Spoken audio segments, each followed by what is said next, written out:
প্রশাসনের পক্ষ থেকে গাড়ির গতিবেগ নিয়ন্ত্রণ করার জন্য কড়া বার্তা থাকা সত্ত্বেও কোনো কর্ণপাতই করছেন না গাড়ির চালক। ফলস্বরূপ আবারও আজ অর্থাৎ শনিবার যশোর রোডের ঘটে গেল এক ভয়াবহ গাড়ি দুর্ঘটনা। ঘটনাটি ঘটে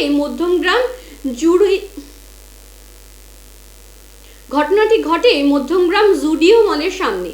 জানা যায় এক যুবক সহ তার স্ত্রী এবং বাচ্চা একটি স্কুটিতে করে বারাসাতের দিক থেকে মধ্যমগ্রামের দিকে আসছিলেন। সেই সময় পাশ দিয়ে যাওয়া একটি ডাম্পারে কোনোভাবে ধাক্কা লাগে।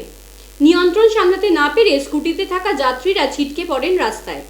মহিলা সহ শিশুটি ছিটকে গিয়ে পড়েন রাস্তার বাঁদিকে, কিন্তু স্কুটি চালক ডান দিকের রাস্তায় পড়ার ফলে পিছন থেকে আসা ডাম্পারের চাকা আটকে তার দেহ প্রায় 300 মিটার এগিয়ে যায়। সেই সময় রাস্তার পাশে থাকা মানুষজন ডাম্পারটিকে দাঁড় করানোর চেষ্টা করলে ডাম্পারটি না থেমে পালানোর চেষ্টা করে। পরবর্তীতে ডাম্পারটিকে আটক করে মধ্যমগ্রাম থানার ট্রাফিক পুলিশ। বর্তমানে মহিলা ও শিশুকে উদ্ধার করে মধ্যমগ্রাম রুরাল হাসপাতালে নিয়ে যাওয়া হয়েছে এবং ওই যুবকের দেহ ঘটনাস্থল থেকে উদ্ধার করে বারাসাত হাসপাতালে পাঠানো হয়েছে ময়নাতদন্তের জন্য। প্রসঙ্গত গত কয়েকদিন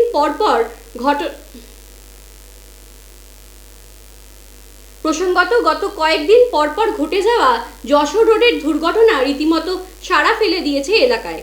বিষয়টি এর মধ্যে প্রশাসনের নজরেও এসেছে। জানা যাচ্ছে, গাড়ির গতিবেগ নিয়ন্ত্রণের জন্য জেলা প্রশাসনের তরফ থেকে একাধিকবার সচেতন করা হলেও যেন ভুরুক্ষেপ করছেন না বহু গাড়ি চালক। ব্যক্তি সচেতনতা না বাড়লে কিভাবে এই সমস্যার সমাধান করা যাবে তা নিয়ে বেশ চিন্তিত প্রশাসন।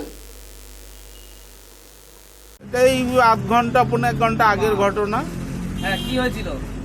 এটা আমরা দেখলাম, আমরা তো দেখিনি, আমরা একটা আওয়াজ পেলাম, একটা আওয়াজ পাওয়ার পরে দেখছি একটা লোক ওখানে পড়ে গেছে, আর যে গাড়িটা ছিল সে একটা গাড়ি চলে গেল হুস করে।